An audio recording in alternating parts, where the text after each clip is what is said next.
So first we're starting off with the cover. This is one of the baby books. I don't remember the exact name of it, but I will put it somewhere over here.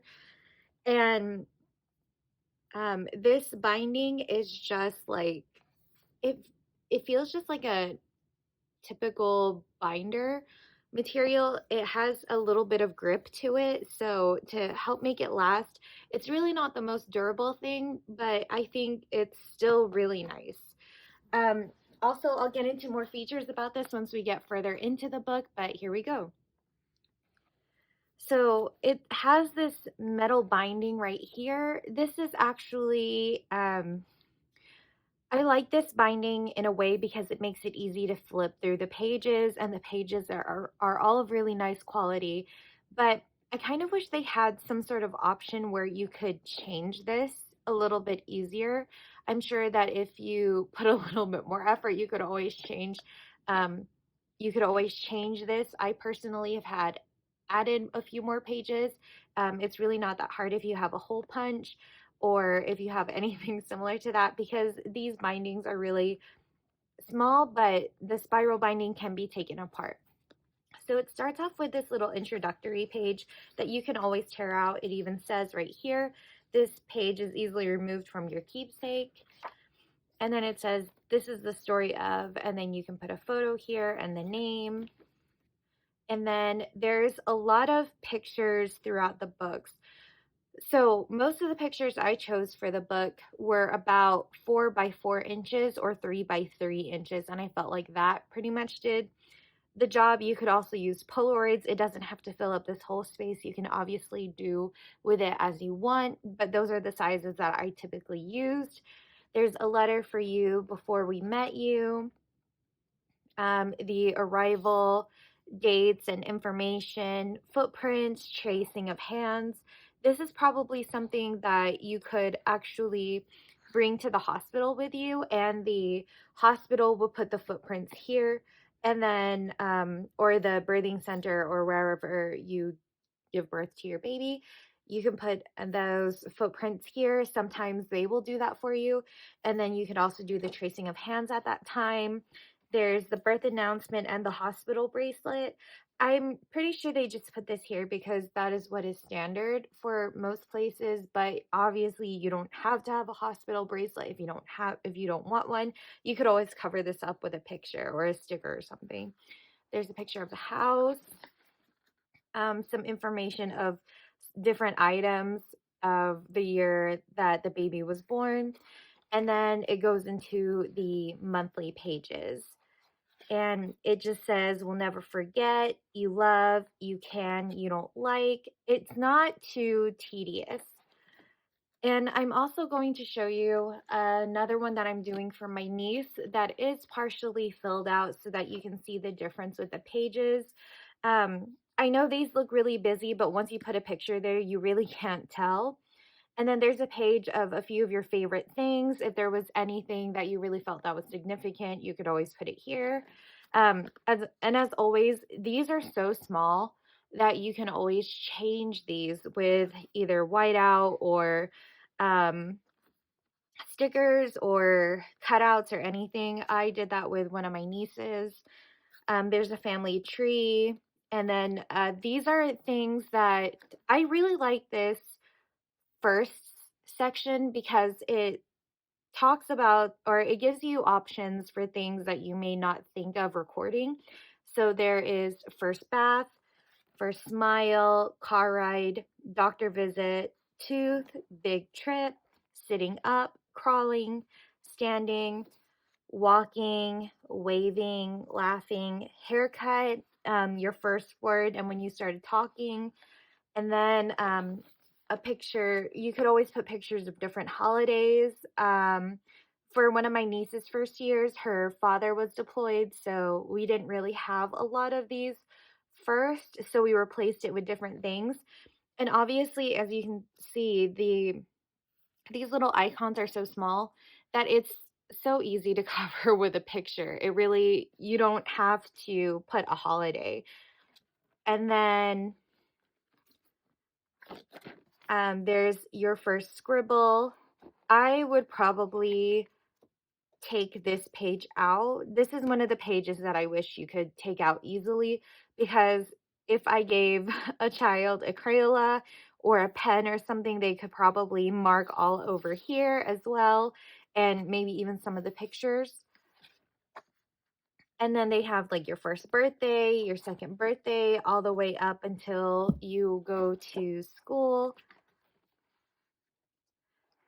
And then they have these extra pages that I really liked. I use these extra pages for things like baby showers, letters from aunts and uncles, other little memories, like her parents had their first like family photo session, so I put a few pictures there. And yeah, I think these pages are just really nice, and they're really nice to have. So let me show you my nieces that I'm working on. So I'm showing this video, this section of the video, because I want to show you what I'm doing in terms of adding pictures, what I'm filling out, and how I'm going to be presenting this to them. So baby books to me really aren't for the baby until they're much older. Kids don't really care about these things. Most of them typically don't. This is more for the parents to remember and then eventually give to them if it's something they're interested in. So, what I'm doing is I'm keeping these baby books for about a year, and I'm just reminding the parents of these things. So that way it's completely filled out by the it'll be mostly filled out by that time. And by the time they're like a year old.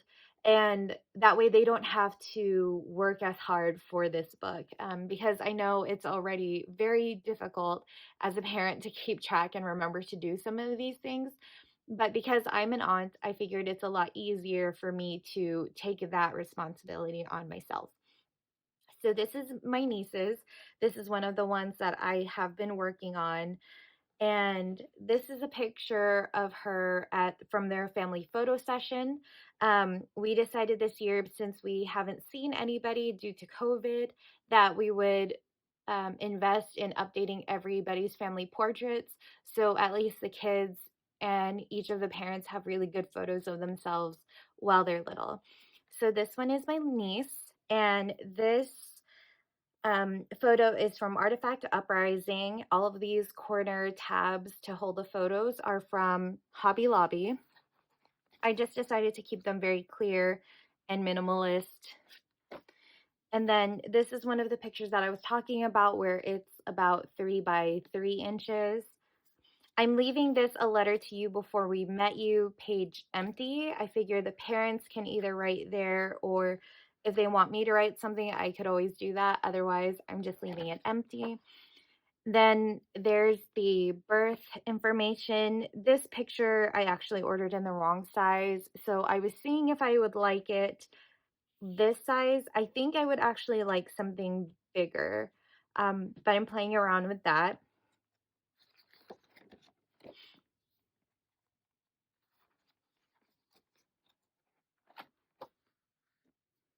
And then this is one of her finished pages. As I said before, this print is very busy, but it's not really that noticeable once you start getting pictures in there.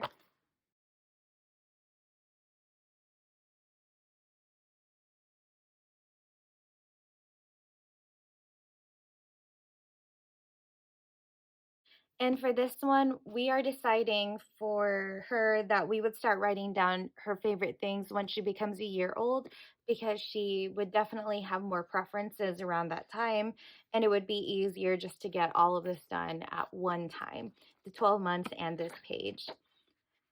And then for the family tree, I already have all of that information. I do have to say that this family tree setup is probably the easier out of the two. Let me bring the other one in.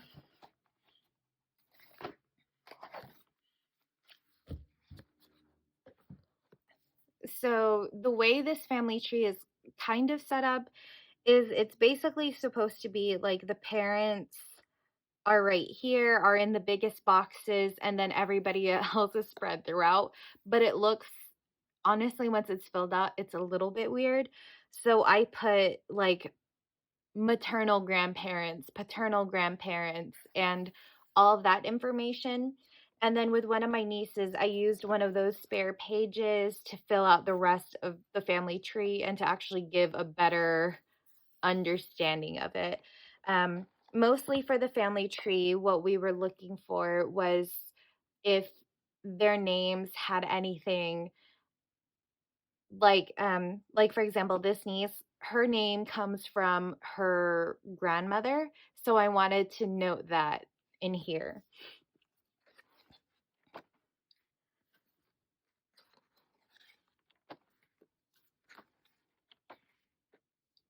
And then here's some of this is what I was talking about, how those icons get covered up. I think it gets a little bit intimidating because you see this and you're like, oh, well, my family doesn't really do anything for Cinco de Mayo. We don't really celebrate that, or St. Patrick's Day. So you can always cover those up and put whatever holidays are special to you and your family. These are just simply suggestions. Like you can't see what's underneath here, but this one was specifically for Easter.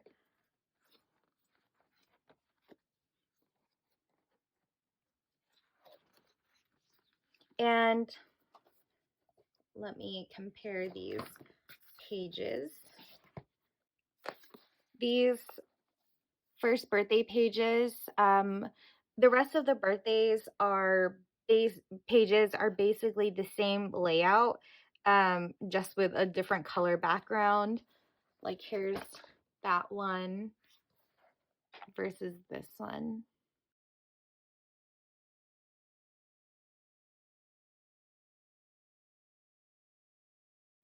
And lastly, I wanted to show you what this binder looks like whenever you've taken it apart and how easy it was to put it back together. I'm not going to reassemble this right now. But first of all, for some reason on this cardstock, letters like this don't stick very easily. You will either have to use additional adhesive or an alternative strategy because these have been popping off. Even if I've exercised the utmost care for their adhesive, these still keep popping off. Um, these sticker corners do stay. I haven't had an issue with any of these coming off. These, I don't know what the difference is really, other than maybe the strength of adhesive or just how slick this is. You may want to scratch a little bit of the surface maybe just to get the stickers to stay, but maybe additional adhesive would be better, or just writing on it. And then for his, you can see that this binder has been taken apart. I just took it apart because it was a lot easier for me to write on the pages alone, just on a tabletop, not whenever it's attached. It's doable, but I just prefer my penmanship whenever it was taken apart. And then I'll flip through his really quickly just so you can see the difference. The main difference I would say is on the birthday section, because instead of having like your first birthday in the same scenery, his has different animals.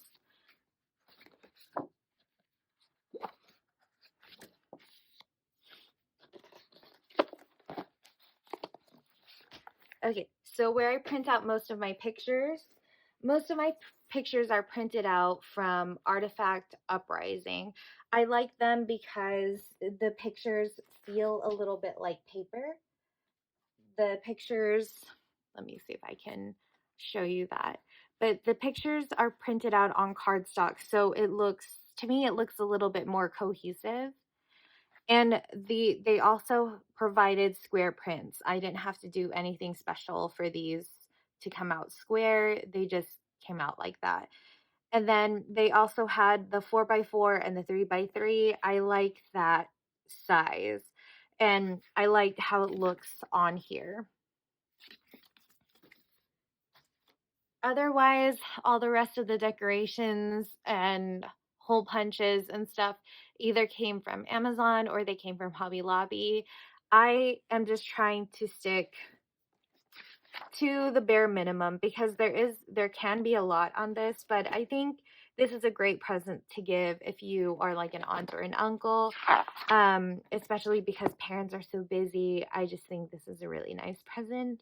I hope you enjoyed this video. I will talk to you later. Bye.